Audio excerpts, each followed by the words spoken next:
Suaranya nggak kedengaran, Bu. Maaf. Untuk yang pekerja yang dirumahkan, Bang Laks, tadi Bang Laks ada menyinggung bahwa itu akan dibayar, umumnya pengusaha membayarnya, meskipun itu mungkin dengan hitungan proporsional tertentu. Nah, bagaimana fakta yang terjadi di lapangan bahwa ada yang tidak membayar sama sekali upah, Bang Laks? Jadi dari Apindo kita sudah mengatakan bahwa semua kebijakan yang akan diterapkan itu tidak bisa dilakukan secara sepihak. Jadi bahkan dari Apindo sudah ada memberikan 3 konsep draft yang saya sampaikan, 3 konsep draft, yaitu harus ada kesepakatan, merumahkan itu juga harus ada kesepakatan, atau pergantian shift kerja juga harus ada kesepakatan. Tadi Pak Kepala Dinas sampaikan upayakan tidak ada lembur. Saya boleh sampaikan sekarang ini hampir banyak perusahaan tidak ada lembur, bahkan terjadi pengurangan jam kerja. Jadi itu juga harus dibicarakan, harus ada ketentuan. Yang kita inginkan adalah kedua belah pihak, baik pekerja maupun pengusaha itu mencapai satu titik kesepahaman bersama. Baik, terima kasih Bang Laks. Dan itu tadi menjawab juga pertanyaan dari kawan-kawan serikat bahwa itu yang menjadi masukan dari pihak Apindo. Jadi intinya adalah dimusyawarahkan, dibicarakan untuk kemudian mendapatkan kesepakatan bersama. Baik. Dan saya tambahkan Bu satu, kita juga mohon, kadang-kadang yang makan cabai itu adalah pekerjanya langsung dan pengusahanya langsung. Jadi kita penonton jangan terlalu banyak mencampurin urusan rumah tangga orang itu. Kadang-kadang menantu merantang, kalau mertua masuk itu rusuh. Jadi biarlah pengusaha sama pekerjanya yang di dalam perusahaan itu yang berdialog. Orang itu selesaikan. Kalau kita campur kadang-kadang, banyak juga perusahaan minta ikut, tapi itu bukan nggak mau. Kalau bisa selesaikan dulu. Lantaran pandangan kita, orang luar, terhadap kondisi hilir di perusahaan itu berbeda. Yang paling tahu adalah pekerja dan pengusahanya di dalam. Ya, baik Bang Laks, terima kasih untuk yang terakhir tadi. Baik, kita ke Pak Dedi. Pak Dedi, ada pertanyaannya begini. Tadi kan Pak Dedi menyampaikan tentang kondisi yang Pak Dedi gambarkan itu, apakah hanya itu terjadi di kalangan sektor industri, ataukah itu juga terjadi di sektor UMKM? Itu yang pertama. Dan yang kedua, apakah tawaran Pak Dedi tadi, mungkin maksudnya ini yang usaha mungkin ya, apakah itu juga bisa dilakukan di sektor UMKM? Silakan Pak Dedi.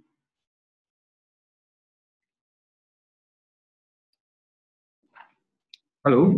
Ya, terdengar. Ya, baik Ibu. Tentang di mana yang tadi saya paparkan terjadi, saya mau sampaikan ini hasil dari pantauan teman-teman serikat yang kebetulan saya bisa bilang ini ada di federasinya kita. Nah, untuk tempat lain, kalau koordinasi kita dengan pengurus-pengurus serikat lain, saya juga mengalami hal yang sama, namun saya tidak bisa sebut di mana. Tapi kalau ditanya di kita bisa sebut. Nah, tentang tadi pertanyaan apakah bisa diterapkan juga di UMKM mengenai ketika gotong royong sama-sama dianggap sebagai sebuah hal yang penting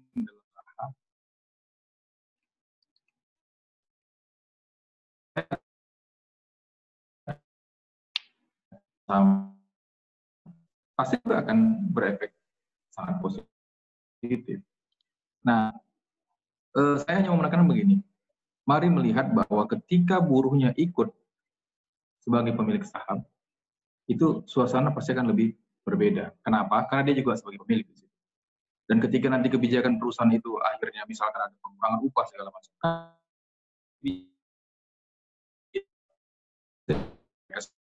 dan ada perusahaan yang ada sebuah saham diberikan kepada buruhnya dan berjalan dengan baik. Lalu kalau dibilang sekarang ini kondisi susah, ya usaha susah katanya bayar upah segala macam, oke. Tapi kita juga lihat kok ada beberapa perusahaan yang mampu bayar THR, tidak terganggu dalam hal pembayaran upah. Namun di perusahaan sejenisnya ya tidak begitu kondisinya. Nah, saya mau sampaikan artinya begini, bagaimana supaya kementerian inovasinya itu mau untuk melihat ke arah bagaimana buruh bisa menjadi pemilik saham tadi. Ini kan kita bukan bersyukur dengan adanya corona, tapi mungkin ketika nanti ternyata terlalu lama terjadi perubahan ke arah yang positif dari usaha, ya daripada PHK, dirumahkan tapi nggak digaji segala macam, ya cobalah dipikirin gitu loh tentang saham ini dimiliki oleh buruh juga sebagai sebuah solusi yang ya silakan dikaji gitu loh, atau diseminarkan atau gimana terserah. Yang pasti dari kaminya ngelihat bahwa itu akan membuat suasana kerja jadi lebih baik lah, seperti itu. Nah, satu lagi tadi yang dibilang Bapak dari Apindo, biarlah pengusaha dan buruh yang menyelesaikannya. Kita perlu jalan-jalan nampaknya nih Pak, biar kita tunjukkan sama Bapak bagaimana kondisi ketika buruh dengan usahanya. Kepala tunduk, apapun yang dibilang diiyakan, itu terjadi Pak. Gitu. Dan kalau ada yang berani, vokal, kalau istilah di situ dibilang maju-maju kali, ya pengalaman kita selesai Pak. PHK gitu. Dan ketika kita lapor union busting segala macam, ya mohon maaf lah, masih banyak kok. Kalau mau diinventarisir, panitia mau, kita bisa fasilitasi, kita ditunjukkan orangnya, sudah berapa lama perkara itu berjalan gitu. Ya kalau PHK, yang lebih sedih itu mutasi, sudah jauh, harus dua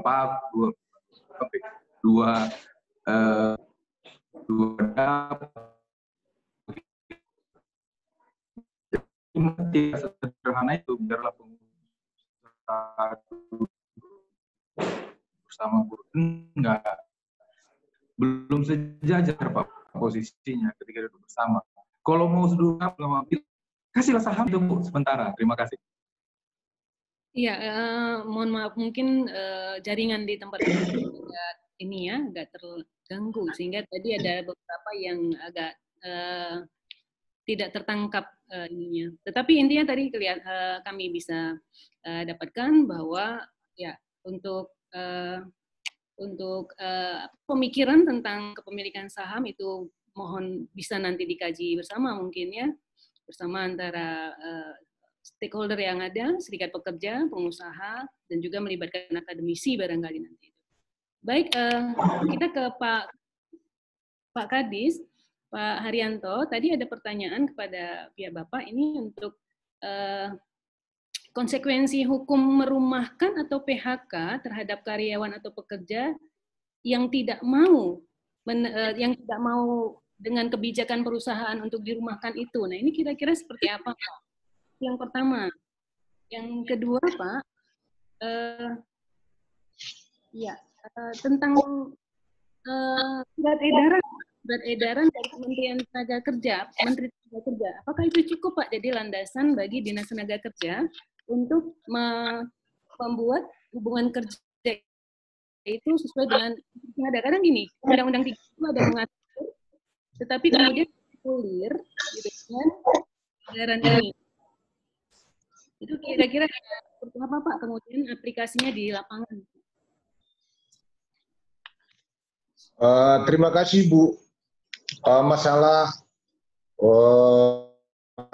kita yang dirumahkan maupun itu sebenarnya landasannya di surat edaran Menteri Tenaga Kerja dinyatakan bahwa kita upayakan bahwa yang dirumahkan ini kan pada intinya kalau COVID ini cepat berlalu, yang harapannya para pekerja yang dirumahkan ini akan dipekerjakan balik, terkhusus kepada di sektor perhotelan. Dan yang kemarin itu sempat juga retail, ada beberapa mall, pelajar yang. Namun COVID ini pada awalnya dikeluarkannya surat edaran oleh Menteri Tenaga Kerja adalah kita anggap bahwa COVID ini mungkin hanya dalam waktu singkat. Dan di perjalanan waktu ternyata COVID ini kita sendiri semua sama pemerintah dan bahkan dunia sampai saat ini nggak bisa memprediksi bakal COVID ini bisa teratasi apakah sampai akhir tahun, apa sampai tahun depan. Jadi saya kira di surat edaran itu cukup jelas dinyatakan bahwa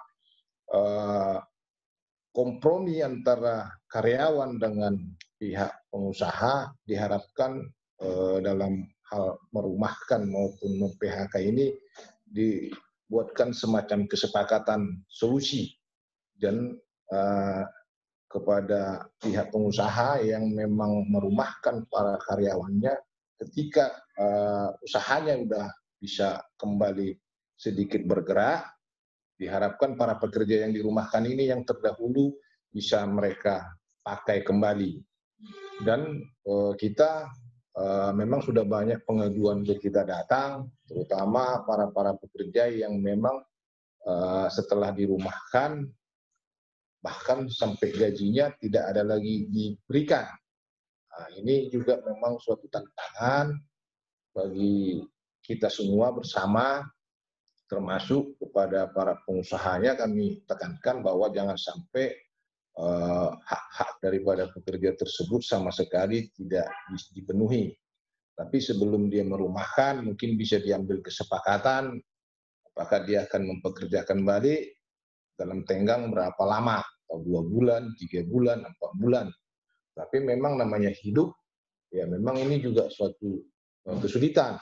Namun demikian dengan adanya solusi dari pemerintah pusat itu kartu prakerja, kita harapkan mereka yang dirumahkan ini kita dorong supaya sesegera mungkin bisa mendaftar sebagai peserta kartu prakerja tersebut. Dan sampai saat ini memang warga Sumatera Utara yang sudah memperoleh hak untuk bisa sebagai kartu prakerja itu sudah mencapai 23.700-an. Jadi baru gelombang keempat memang dalam 2 minggu terakhir saat ini kita juga sedang terus berkomunikasi dengan pemerintah pusat masalah kartu prakerja ini supaya bisa gelombang keempat, karena memang sesuai dengan kuota kita Sumatera Utara dari sebanyak 5,6 juta nantinya peserta kartu prakerja ini, kita Sumatera Utara diberi 108.904 orang. Jadi masih punya kesempatan sebenarnya kita ada sebanyak lebih kurang 150 ribuan orang lagi.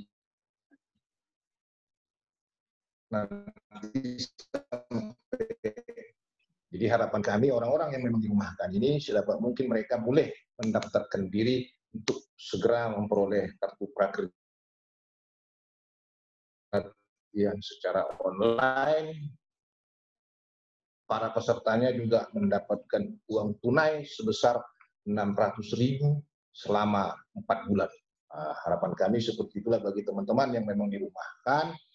Kami dorong, silahkan datang apabila memang agak kesulitan untuk melakukan pendaftaran secara online, baik itu di kantornya maupun di rumahnya, silakan datang ke kantor Dinas Tenaga Kerja Provinsi maupun Kabupaten Kota, supaya mereka bisa memperoleh ini. Memang saat ini lagi sedang ada masalah untuk gelombang keempatnya. Mungkin demikian, Bu. Terima kasih. Sekaligus juga informasi yang terakhir tadi, Pak Kadis, bahwa untuk gelombang keempat akan dibuka kembali dan ternyata program prakerja itu adalah pemberian ilmu dan juga insentif sebesar 600.000 dalam 4 bulan. Itu tadi ya Pak ya. Mungkin ini juga sebagai bagian dari sosialisasi kita tentang kartu prakerja. Bapak Ibu hadirin sekalian, kita akan ke Pak Wahyu. Pak Wahyu, tadi sebetulnya sudah Bapak sampaikan bahwa resesi ekonomi kali ini itu hampir-hampir mirip dengan yang tahun 98 dan 2008 kalau saya nggak salah ya Pak, tolong nanti diluruskan. Ada yang bertanya, Pak, apakah kondisinya akan lebih parah dari itu? Dan kemudian apakah antisipasinya untuk bagaimana antisipasi pengusaha dan pekerja untuk menghadapi resesi ini? Dan kira-kira Pak, estimasinya berapa lama ini Pak? Itu yang pertama. Yang kedua, Pak Wahyu, prospek CPO tadi Bapak katakan itu cenderung menurun ya. Nah, apakah ini juga akan terus menurun, Pak? Karena ini berimbas terhadap petani gitu, karena buatan dan di masyarakat itu menurun. Silakan Pak Wahyu. Baik, makasih Ibu Midah. Jadi kalau kita lihat memang krisis tahun 2008 itu kita sebut dengan global financial crisis, itu sebenarnya terjadi di negara-negara maju ya, seperti Amerika dan Eropa. Jadi dampaknya ke Indonesia memang ada, cuma kecil ya. Jadi pada waktu itu tahun 2009 itu baru terasa di Indonesia, di mana pertumbuhan ekonomi kita itu turun. Kalau sebelumnya di 2008 tuh pertumbuhan ekonomi kita tuh masih sekitar 6,1%, lalu di tahun 2009 tuh turun sekitar 4,1%. Jadi ada penurunan atau pelambatan, kita katakan itu ya lebih kurang 2%. Nah, di tahun ini, di 2020, krisisnya kalau dihitung kadarnya itu ya tidak separah kayak 98, tapi juga lebih baik ya kan. 2008 tuh lebih baik, jadi tengah-tengah lah antara 98 dengan 2008. Jadi krisis kita yang 2020 ini berada di tengah-tengahnya lah kalau dari kadarnya ya. Karena kalau kita lihat memang krisis yang sekarang ini ngantamnya cepat gitu. Jadi dampaknya tuh langsung besar ya. Sementara kalau recovery kita tahu bahwa kondisi ekonomi itu kalau recovery itu nggak bisa cepat juga.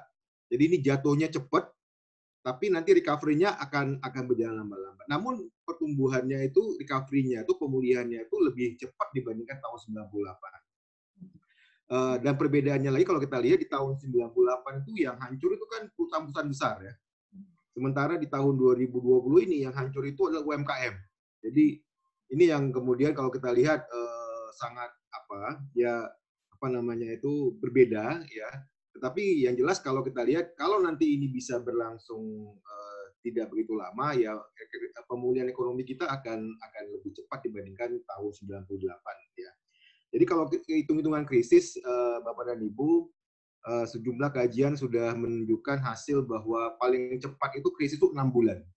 Jadi kalau ada negara yang terkena krisis itu recovery-nya atau pemulihannya itu paling cepat 6 bulan. Itu berdasarkan penelitian. Kemudian paling lamanya ini ada yang bisa sampai 30 bulan ya. Kalau kita baca rujukan dari Nielsen itu dikatakan itu 30 bulan. Jadi tentunya masing-masing strategi untuk mencapai atau untuk keluar dari kondisi krisis itu lebih cepat tentunya. Dan Indonesia dalam jumlah kebijakan sudah diambil, terakhir itu yang PP 23 tahun 2020 tentang program pemulihan ekonomi nasional. Nah, ini diharapkan akan efektif di dalam mendorong pemulihan ekonomi kita. Ya, kita harapkan demikian. Walaupun memang sejumlah lembaga internasional ini terus beritanya baru terus ya. Jadi kalau kita rujuk lagi itu ternyata ada juga lembaga yang melakukan perhitungan bahwa dampak COVID-19 ini akan buruk juga sampai 2021. Tadi kan saya tunjukkan di McKinsey tadi. Ya 2021 itu masih bisa berlangsung krisis ini gitu. Jadi tentunya ini harus menjadi perhatian kan. Saya sih juga setuju tadi bagaimana antara pelaku usaha dengan pekerja ini juga ada semacam komunikasi atau transparansi. Kalau memang pelaku usaha mengalami kerugian atau juga kita harapkan pemahaman daripada pekerja bahwa kondisi ini dan diharapkan bahwa yang penting adalah tidak terjadi PHK yang besar gitu. Kalaupun ada PHK itu dalam kondisi yang sangat minimum ya. Nah, ini kita harapkan karena memang dampak sosialnya yang kita khawatirkan ketika nanti kalau PHK itu berlangsung banyak ya, ini kita tidak berharap bahwa kondisi akan semakin buruk lagi.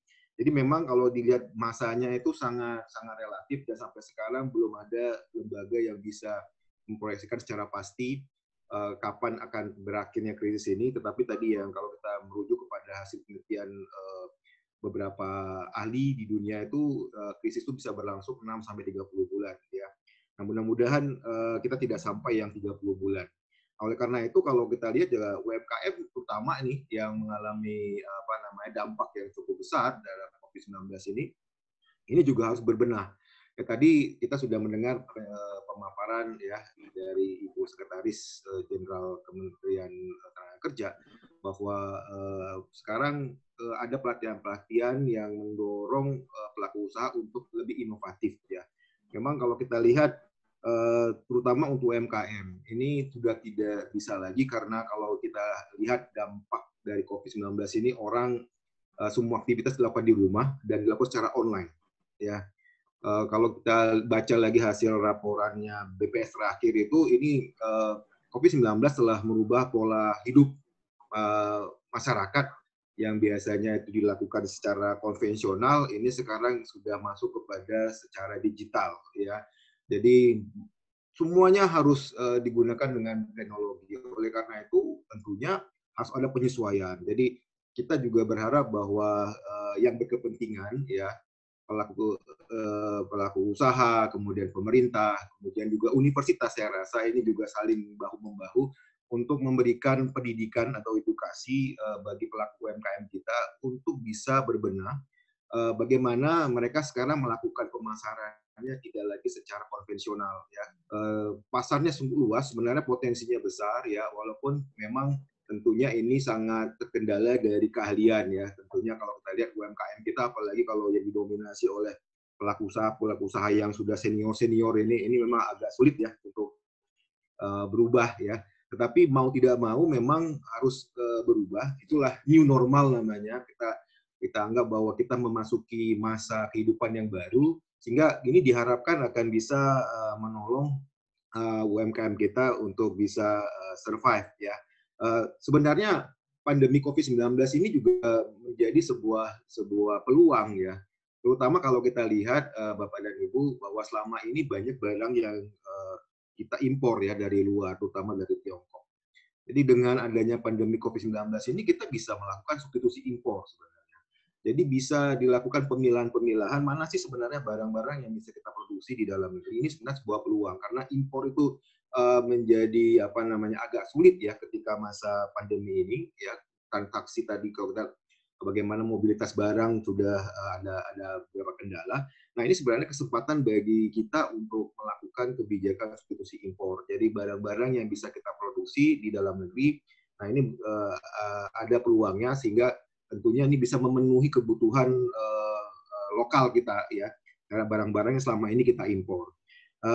Tadi ya ini terkait juga dengan pertanyaan Pak Potak ya, Sirait, terkait dengan harga CPO. Ya memang mau tidak mau ketika aktivitas ekonomi dunia sudah semakin lambat ya, maka kemudian permintaan akan bahan baku dan energi ini menurun.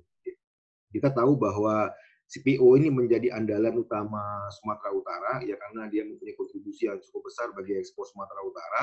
Nah, ketika permintaan dunia menurun ya, karena tadi aktivitas produksi yang menurun, maka kemudian CPO tentunya harganya akan menurun. Apalagi kalau kita lihat barang substitusinya, yaitu harga harga minyak bumi dunia ya, itu harga minyak dunia itu memang drop ya, bahkan pernah diperdagangkan minus lagi ya waktu itu ya, sempat diperdagangkan minus, harga minus. Saya juga bingung kenapa harga bisa minus. Tetapi itulah yang terjadi, dan sekarang pelan-pelan memang harga minyak bumi dunia ini harganya menaik secara perlahan, dan sekarang itu mungkin di level 30 US dollar per barel. Nah,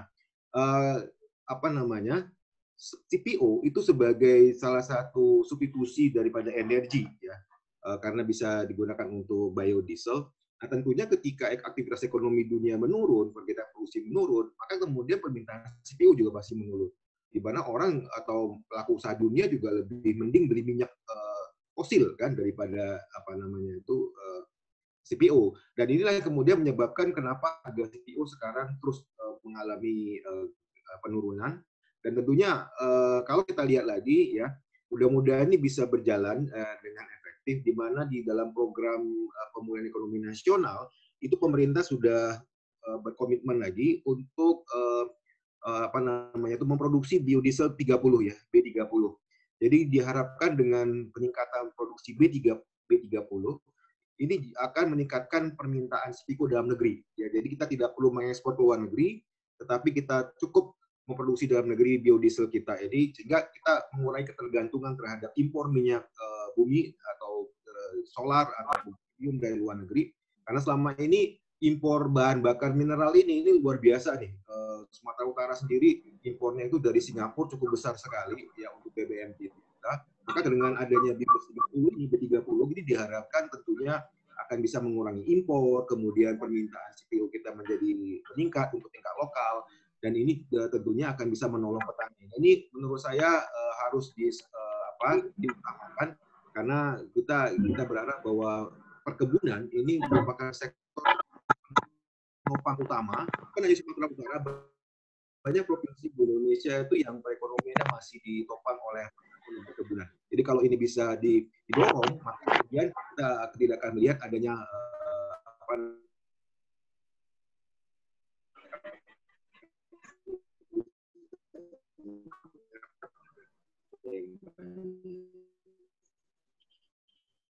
saya kira itu Ibu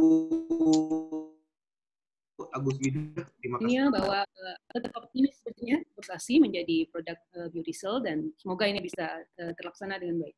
Pak, berikutnya Bapak Ibu kita ke Bu Adriani. Bu Adriani, ada beberapa pertanyaan ini Bu yang mengarah ke pertanyaan kepada pihak pemerintah.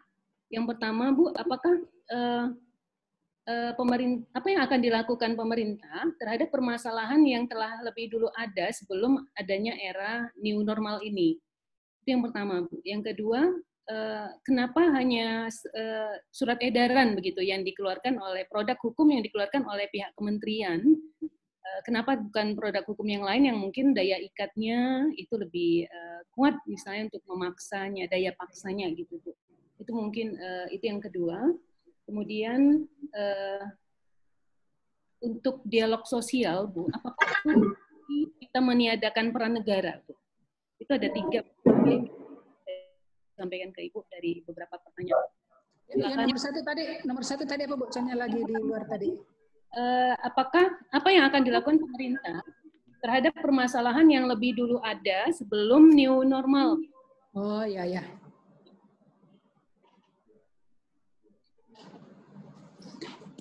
Oke Bu, 3 ya.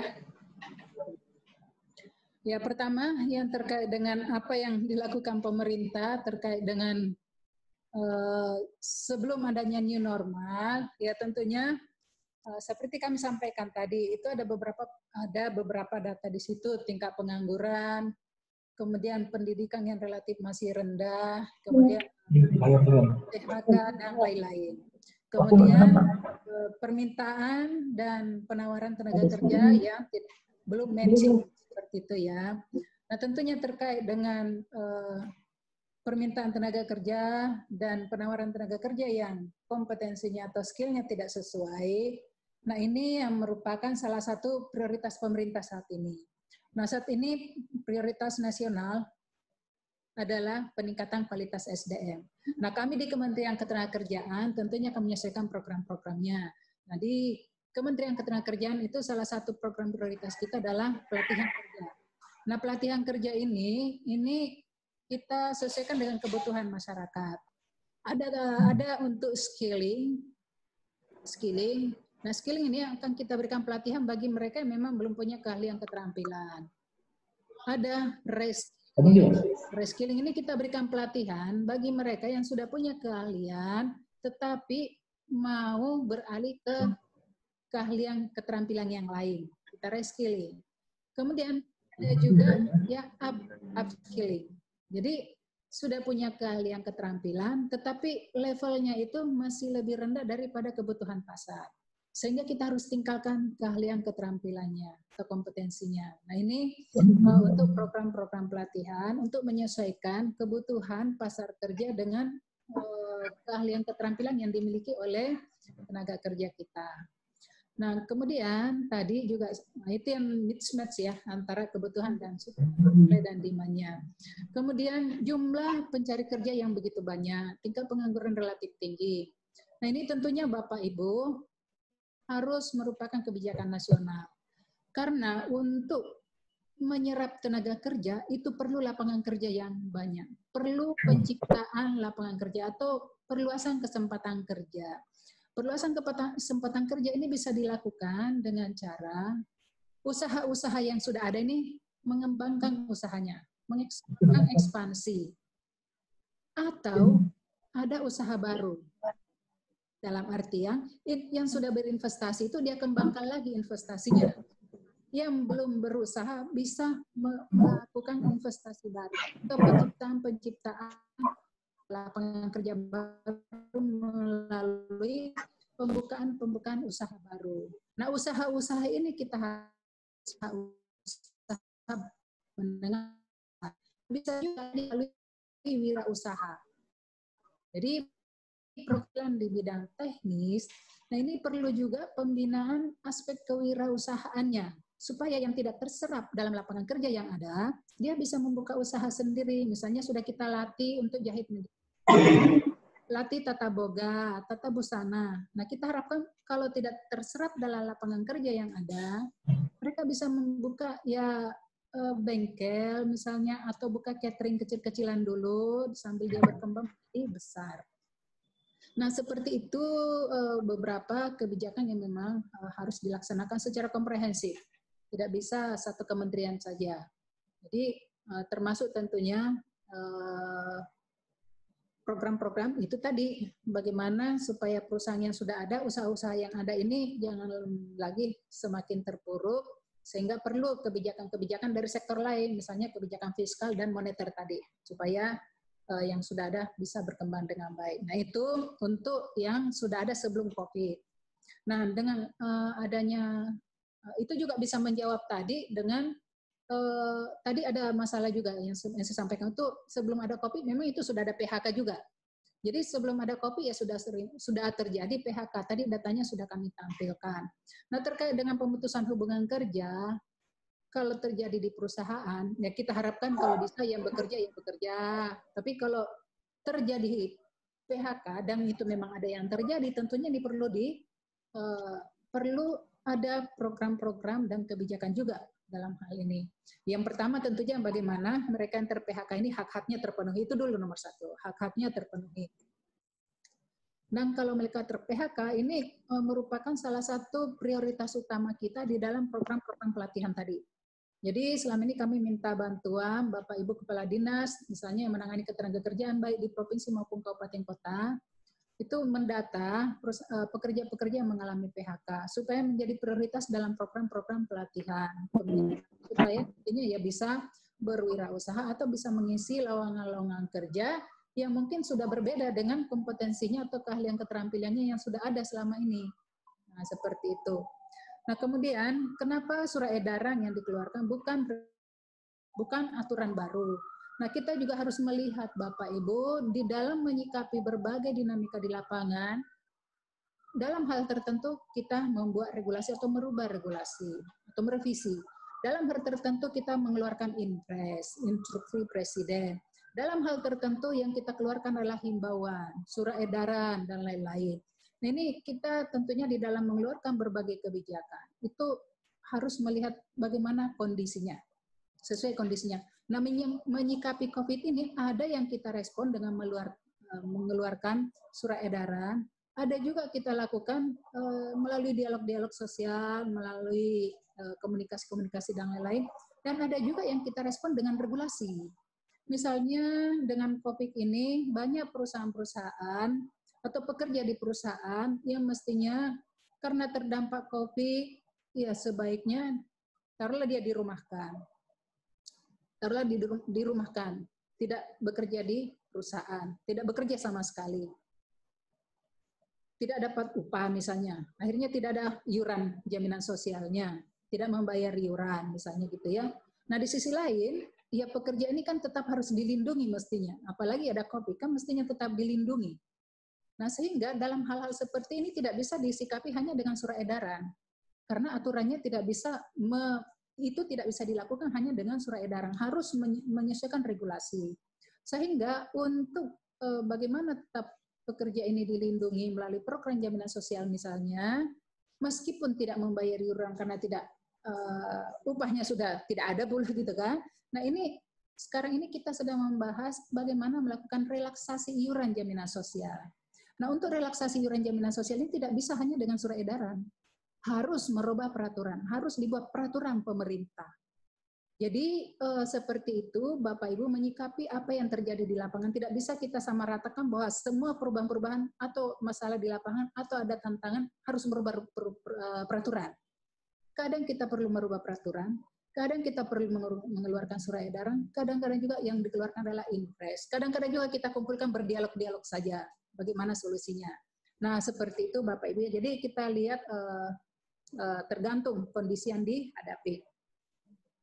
Dan substansinya tentunya ya, kondisi dan substansi. Kemudian dialog sosial apakah menghilangkan peran pemerintah? Juga tidak. Dialog sosial itu bukan hanya dialog pekerja dan pengusaha, atau dialog sosial itu bisa dialog itu antara pekerja dan pengusaha. Kalau tidak selesai juga di tingkat pekerja dan pengusaha yang kita harapkan bisa selesai dialog sosial secara bipartit, ya tentunya pemerintah bertanggung jawab juga untuk ikut di situ bagaimana supaya permasalahan ini bisa tertangani dengan baik. Jadi kalau sudah, tapi kita selalu berupaya bagaimana bipartit dulu. Dialognya secara bipartit. Karena yang paling tahu kondisi di tempat kerja masing-masing itu kan pengusaha dan pekerjanya. Pengusaha dan pekerja di perusahaan itu. Pengusaha dan pekerja yang ada di perusahaan itu yang paling tahu kondisinya. Jadi kalau ada hal-hal yang perlu dibicarakan, ya didialogkan berdua pihak ini dulu. Secara bipartit. Kalau sudah betul-betul tidak bisa lagi, ya kita ada mediator di dinas-dinas kabupaten kota, ada mediator di dinas provinsi, kabupaten kota, provinsi. Kalau tidak selesai juga, kami juga di pusat siap untuk selalu berdialog bersama. Jadi berdialog itu ya berdialog bipartit, berdialog bersama dengan pemerintah, berdialog dengan pakar, berdialog dengan praktisi, berdialog dengan para ahli, akademisi, itu semuanya adalah dialog sosial. Bagaimana kita mengkomunikasikan, mendiskusikan secara baik. Jadi dialog sosial bukan berarti menghilangkan peran pemerintah, tetapi justru itulah salah satu cara yang paling kalau kita di bidang hubungan industrial itu sebenarnya rohnya lah di situ. Kita bicarakan dulu, jangan diam-diam terus semuanya dongkol, diam-diam terus semua sakit, semua mumet gitu kan. Ya kita sampaikan. Nah, kita sampaikan apa masalah masing-masing, pekerja maunya apa, pengusaha maunya apa, kemudian informasi yang dibutuhkan mari kita perlihatkan, kondisinya ya kita bicarakan sama-sama. Tidak selesai pengusaha pekerja ya pemerintah. Ya, tentunya harus hadir supaya tidak berlarut-larut masalahnya. Ada mediator, ada kepala dinas, ada kabid, ada aparatur di daerah, ada bahkan ada pengawas. Seperti itu ya. Jadi itu Bapak Ibu dari kami. Makasih. Terima kasih Bu Adriani yang memberikan pencerahan tadi bahwa untuk beberapa poin yang tidak bisa dikeluarkan dalam bentuk surat edaran, itu juga sudah dilakukan dengan bentuk regulasi. Misalnya untuk relaksasi iuran jaminan sosial, dan lain. Nah, kemudian untuk dialog sosial bukan berarti menghilangkan peran negara, justru karena dialog sosial itu harus dipahami, tidak hanya bipartit, tetapi juga ada tripartit yang melibatkan pemerintah, atau tripartit plus mungkin antara pemerintah, pengusaha, pekerja, dengan pihak akademisi, ataupun pihak-pihak praktisi lainnya di luar unsur tripartit yang biasa kita kenal sebagai pemerintah, pengusaha, dan pekerja. Bapak Ibu hadirin sekalian, ada satu pertanyaan ini yang pengen disampaikan oleh Pak Ketua Panitia Dies Natalis kepada Pak Alamsyah Sinurat. Kami persilakan, tapi waktunya tidak banyak ya Bang, karena ini kita juga udah hampir melampaui limit yang kita kemarin estimasikan. Silakan Bang Alamsyah, mungkin ringkas. Terima kasih Bu Mida, Dr. Agus Mida lengkapnya ya. Ini pertanyaan saya coba sampaikan ke Pak Wahyu atau Pak Laksamana gitu ya. Atau mungkin saya lihat ini di catatan monitor saya udah kosong ini orangnya atau bagaimana ya. Mudah-mudahan masih ada di sebelah. Atau kalau enggak bisa di-cover oleh Ibu Adrian nanti ya. Oh, Pak Wahyu udah masuk ya. Oke. Selamat sore Bang Wahyu. Begini, di dalam yang pernah kita dengar-dengar, kita pelajari itu ada namanya suatu teori problema solving and decision making ya. Problema solving and decision making itu kalau disebut kadang-kadang itu di LPPM itu namanya teori Minaut gitu ya, minyak dan auto. Jadi begini, ketika terjadi COVID, ini sekarang sedang COVID, tentu COVID ini one day akan mereda. Ya, one day akan mereda. Nah, setelah mereda, ya, tentu akan ada permasalahan. Permasalahan khususnya di perusahaan yang memproduksi barang, jasa, dan yang lain-lain, dan distribusi yang lain. Nah, maksud saya, apa yang dilakukan oleh Apindo membayangkan suatu kejadian yang akan datang, dan regulasi apa yang akan disampaikannya, baik kepada internal maupun kepada pihak pembuat regulasi pemerintah. Mungkin ini bisa dijawab oleh Pak Laksamana, ya. Kemudian ataupun Pak Ibu Adrian sebagai regulator, sudah membayangkan apa yang akan terjadi after COVID. Nah, apa yang sudah diidentifikasi oleh pihak Ibu, ya, untuk kemudian memberikan regulasi-regulasi supaya permasalahannya itu nanti datang dan pihak pemberi regulasi tidak kelabakan gitu. Jadi prinsip kalau orang-orang kita dulu bilang sediakan payung sebelum hujan, ya. Nah, ketika nanti setelah COVID itu akan ada permasalahan, baik permasalahan distribusi, produksi, pembayaran, yang jelas pasti ada satu permasalahan yang merupakan lahan pengacara. Akan banyak terjadi penagihan gagal bayar, itu akan menjadi lahan kurator. Tapi yang saya maksud di sini bukan yang itu. Ya, saya harap mohon dibantu Bang Wahyu kalau bisa memberikan sedikit pencerahan kepada kami, dan juga Ibu siapa tadi ya? Ibu Adriani, ya. Saya lihat dan Pak Laksamana masih ada. Terima kasih atas perhatiannya. Ya, mohon maaf kalau ada hal-hal yang kurang berkenan dalam penyampaian saya. Terima kasih Mbak Agus Mida, ya. Baik Bang, terima kasih Bang ya. Pak Wahyu mungkin sebelum ke Ibu Adriani, silakan Pak Wahyu. Kira-kira apa masukan yang bisa dijadikan oleh pemerintah untuk menyusun regulasi di masa yang akan datang nih? Ya, baik. Makasih Pak Alamsah ya atas pertanyaannya. Jadi kalau saya memang melihat nilainya bahwa memang bisa ada ya sejumlah permasalahan. Permasalahan pertama mungkin yang kita lihat adalah mungkin masalah kenyamanan juga ya Bang ya, karena biasalah kalau kita sudah menikmati ya banyak satu kondisi yang baru, kemudian harus kembali lagi ya berbenah atau berubah, maka akan terjadi semacam perubahan-perubahan. Jadi penyesuaian baru. Kalau kita lihat juga misalkan ada masalah ketenagakerjaan misalkan, ini terkait dengan mungkin keterampilan ya. Keterampilan karena mungkin selama ini banyak aktivitas yang berkurang di dalam kegiatan aktivitas produksinya ya di perusahaan itu, maka kemudian secara tidak langsung mungkin ada pengurangan keterampilan atau produktivitas lah kita katakan ya.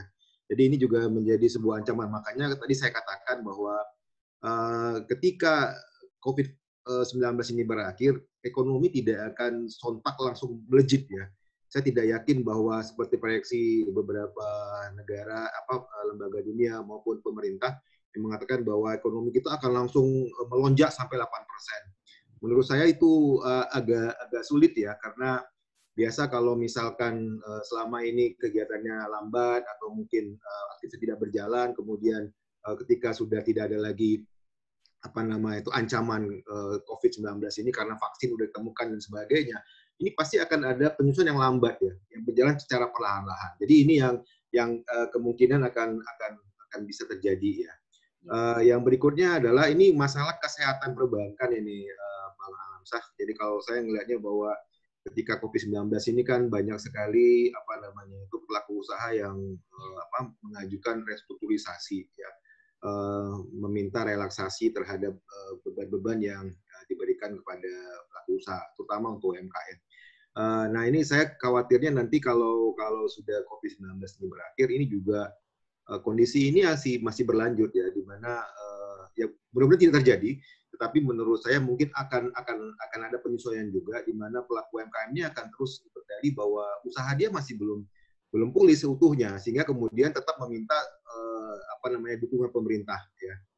Dan ini tentunya menyebabkan dari satu aspek yang lain, yaitu penerimaan negara ya. Kita tahu bahwa penerimaan negara yang paling tinggi itu kan perpajakan ya, pajak.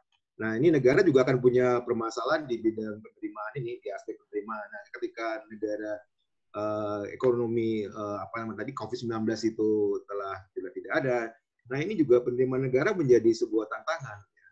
Sementara kewajiban negara dalam bentuk tadi sudah ada belanja, kemudian ada harus membayar cicilan dan bunga utang, ini tetap berjalan. Nah, ini juga menjadi sebuah problema di keuangan negara ya. Nah, kita sih berharap tidak terjadi hal yang yang sangat besar ya.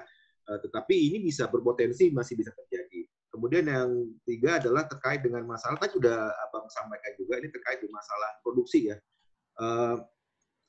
Untuk produksi misalkan bahan baku gitu ya, karena selama ini kan bahan baku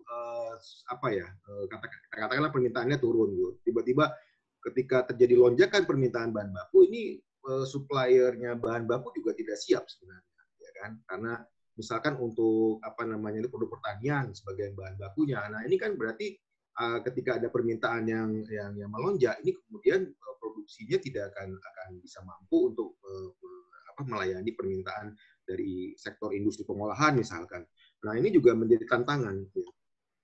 Akibatnya adalah tadi yang saya katakan, tentunya produksi tidak akan bisa meningkat lebih cepat gitu, sehingga ini akan berjalan lambat ya. Sehingga menurut saya nanti 2021 sendiri kalau versinya pemerintah akan tumbuh sampai 80%, menurut saya juga akan seperti itu, karena penyesuaian itu akan berjalan lambat ya, karena tidak mungkin ekonomi itu bisa pulih dalam waktu secepat itu gitu. Saya kira mungkin itu dulu masukan dari saya, Ibu Agus Midah. Terima kasih. Terima kasih Pak Wahyu. Ibu Adriani mungkin ringkas saja Bu, apakah nanti akan ada apa yang akan dilakukan ketika COVID ini mereda terkait regulasi?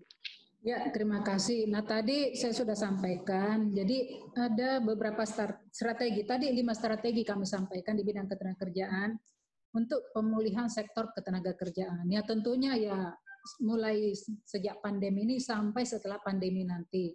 Ada 5 strategi tadi, tetapi pada intinya adalah tentunya dengan adanya COVID ini, kami dari Kementerian Ketenagakerjaan bagaimana nanti setelah COVID ini tuh suasana hubungan industrial, suasana hubungan kerja itu kondusif.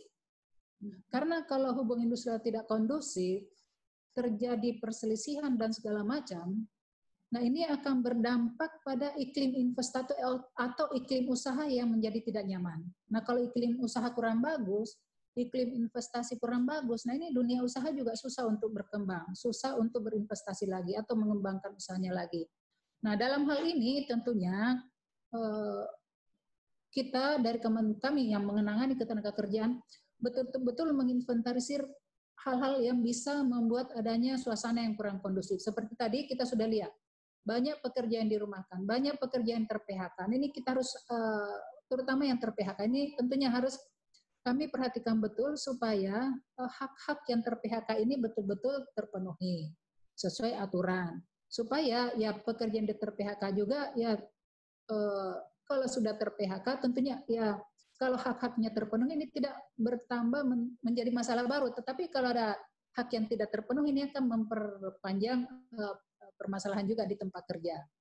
Nah, supaya sekali lagi ingin menjaga bagaimana supaya betul-betul suasana kondusif. Nah, sehingga salah satu yang penting adalah bagaimana membangun dialog-dialog yang intensif antara semua pihak untuk menyikapi berbagai permasalahan yang ada. Solusi terbaiknya seperti apa nantinya. Nah, kemudian yang tidak kalah pentingnya juga adalah dengan berakhirnya atau nanti dengan setelah COVID ini, tentunya bagaimana menyikapi mereka yang kehilangan pekerjaan dan mereka yang pencari kerja baru yang akan masuk ke pasar kerja. Nah, karena kami dari Kementerian Ketenagakerjaan tentunya concern-nya di situ. Nah, ini harus kami siapkan bahwa pekerja-pekerja yang ter-PHK, nah ini bagaimana supaya dia bisa bekerja lagi. Ini saya sampaikan tadi, kami sudah punya program pelatihan dengan berbagai kejuruan dan berbagai mekanismenya. Yang mau pelatihan awal, mau retraining, mau upgrading, itu kita siapkan. Supaya begitu masuk ke pasar kerja, ya dia sudah punya bekal keahlian keterampilan. Jadi seperti itu Bapak Ibu secara garis besar tentunya, dan banyak program-program strategis lainnya tentunya yang sudah kami siapkan di Kementerian Ketenagakerjaan, termasuk regulasi-regulasi, ada regulasi baru yang kami siapkan, yaitu bagaimana menyiapkan program jaminan kehilangan pekerjaan misalnya. Jadi kalau pekerja kehilangan pekerjaan, terus seperti apa nantinya sekarang dan ke depan. Nah ini sedang kita siapkan kira-kira bagaimana regulasinya. Kalau dia ter-PHK, kira-kira bagaimana regulasi supaya setelah itu dia bisa mengakses pelatihan, ada biaya untuk cari kerja, dan ada biaya untuk bekal hidup selama mencari kerja. Nah ini tentunya kita belajar pada pandemi ini, ternyata program-program seperti itu perlu ada.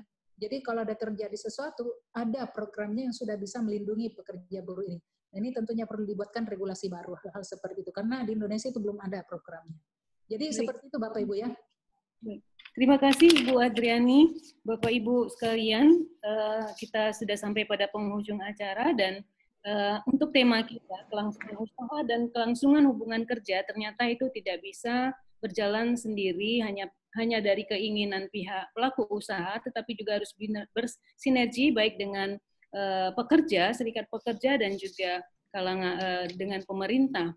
Kemudian tatanan kehidupan normal itu harus sesuai dengan pedoman pencegahan COVID-19, sehingga tentunya di tempat kerja, budaya kerja sesuai dengan protokol kesehatan itu juga harus dijalankan. Dan yang ketiga, bahwa intinya adalah pengusaha, pekerja harus membuka ruang diskusi seluas-luasnya. Jika pun terjadi deadlock ataupun gagal perundingan, maka negara hadir untuk terlibat sesuai dengan kapasitasnya. Untuk Bapak dan Ibu narasumber, saya mengucapkan terima kasih sekali atas kehadirannya, Pak Dedi Cahyadi Ginting, Pak Laksamana Adiaksa, Pak Haryanto Butar-Butar, Pak Wahyu Aryo Pratomo, dan Ibu Adriani. Terima kasih sekali kami atas nama Fakultas Hukum Universitas Sumatera Utara, juga panitia Dies Natalis Fakultas Hukum ke-66, mengucapkan terima kasih atas kehadiran para narasumber, dan juga kepada para peserta yang hadir dan masih bertahan hingga saat ini. Tadi di awal terdata lebih dari 150-an orang, dan yang saat ini masih bertahan sekitar 90-an orang.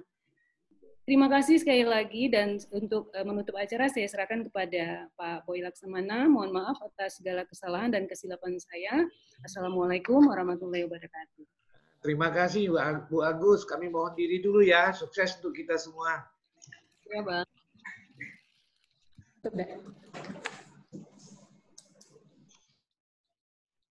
Unmute dulu, Bang Boy.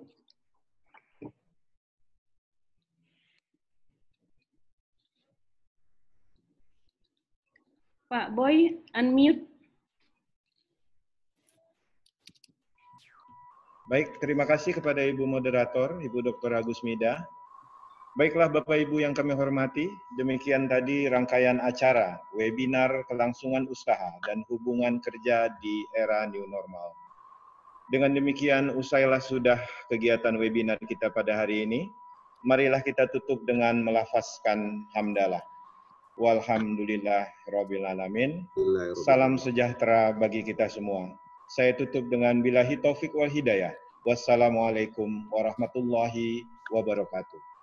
Waalaikumsalam warahmatullahi wabarakatuh. Terima kasih Pak Wadek 3 masih hadir, Ibu Wadek 2, Profesor Ningrum Sirait, terima kasih atas kehadirannya.